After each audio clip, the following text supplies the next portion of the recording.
Social মিডিয়াতে আমাদের ঋতুপর্ণা মাসিমার একটি নাচ খুব বিশাল পরিমাণে ভাইরাল হয়েছে। অনেকেই আমাকে পাঠিয়ে বলেছে এটা রোস্ট করো, এটা রোস্ট করো। ভাই আমি কি রোস্ট করবো? একবার কমেন্ট বক্সটা খুলে দেখবে, দেখলে বুঝতে পারবে ভাই দুনিয়াতে ঝামেলা লোকের অভাব নেই।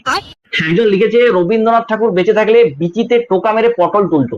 মানে কিরকম ঝামেলা মানুষ পৃথিবীতে বসবাস করে একবার ভাবো। হ্যাঁ, তোমরা জুতোর বাড়ি। আগের মতো আর হাসতে পারি না, বিচিতে টান লাগে। ওনাকে কেউ বলো ওটা সুজন চকি গানের নাচ নয়, ওটা রবীন্দ্র নৃত্য। দেখো গোটা নাচটা দেখে আমার সেরকম কিছু মনে না হলো, মাঝখানের একটা স্টেপ আমি কিন্তু একদমই বুঝতে পারিনি। এরকম দুহাত তুলে জোর পা করে লাফালো মানে এটা কেন? উনি ঠিক কিছু না কিছু দেখাবেই। হাসলে যে মিষ্টি